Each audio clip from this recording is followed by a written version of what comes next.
kabar semuanya? Terima kasih untuk yang sudah mengikuti video dari channel Solusi Akuntansi ini. Semoga channel ini dapat membantu sahabat semua dalam penggunaan software isi accounting system.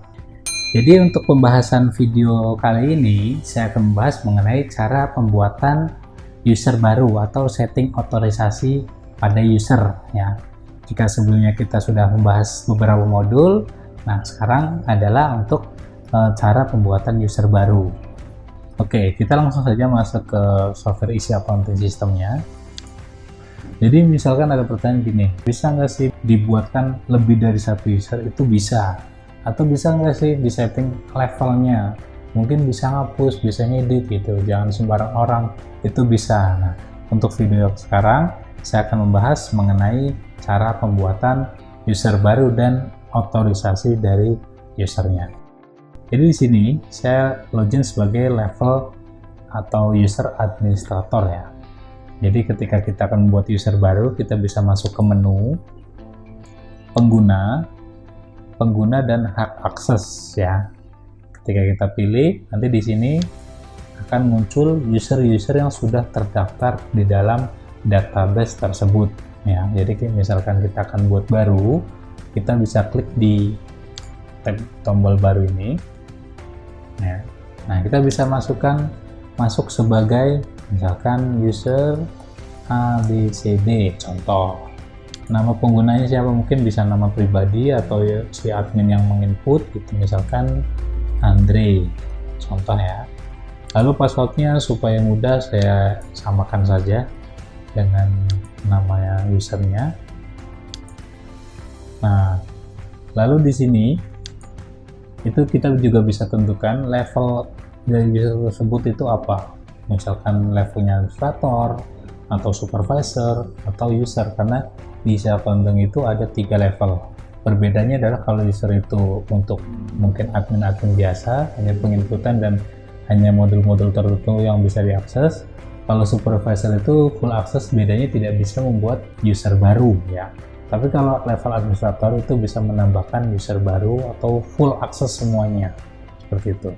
Jadi mungkin saya akan membuat level supervisor. Nah, untuk aksesnya sendiri, nanti mungkin bisa merubah kata sandi, atau bisa informasi lainnya gitu ya.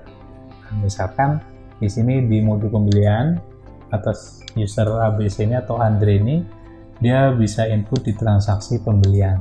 Jadi modul-modulnya pun bisa ditentukan sesuai dengan si level administrator itu ya. Bisa tentukan kalau memang dia punya akses, bisa di checklist.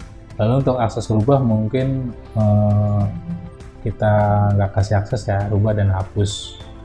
Lalu untuk cetak kita bisa kasih aksesnya.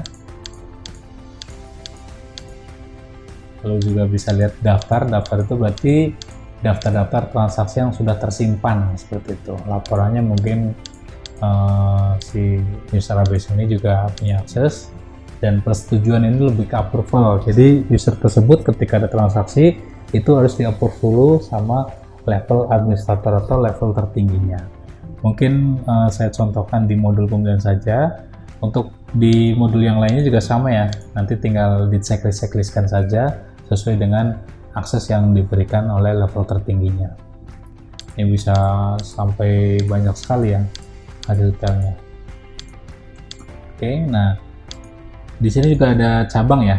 Kalau misalkan kita mengaktifkan fitur multi cabang atau easy branch, itu kita bisa pilih user tersebut itu masuk di cabang mana.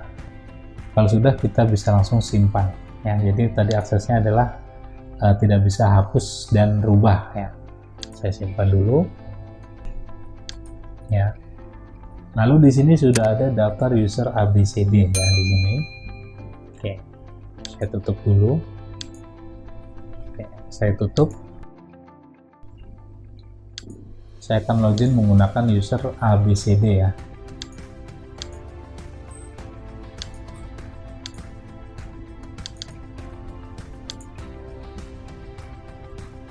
Jadi saya user ABCD. Passwordnya tadi saya samakan ya, bisa langsung di copy paste saja. Nah, otomatis sudah bisa login ke database ya atau ke isi accountingnya. Oke. Nah, sekarang saya akan mencontohkan si admin atau user base ini akan melakukan transaksi permintaan pembelian misalkan 5, langsung saya simpan ya, saya simpan. Nah, dia bisa melakukan penginputan data. Nah, ketika ada revisi, kita coba buka transaksi sebelumnya, saya rubah misalkan 3 pieces. Nah, ketika tidak mempunyai akses, nanti otomatis akan ada notifikasi seperti ini. Jadi tidak memiliki hak akses untuk merubah data. Tadi kan untuk editnya, sekarang saya akan menghapus ya. Kita klik kanan, hapus. Nah, ini juga sama, karena saya tidak punya akses untuk menghapus, jadi otomatis ada notifikasi tidak memiliki akses untuk menghapus data. Itu sampai ke laporan ya, berarti kalau memang dia nggak punya akses untuk melihat laporan, nanti juga sama akan ada notifikasi seperti itu.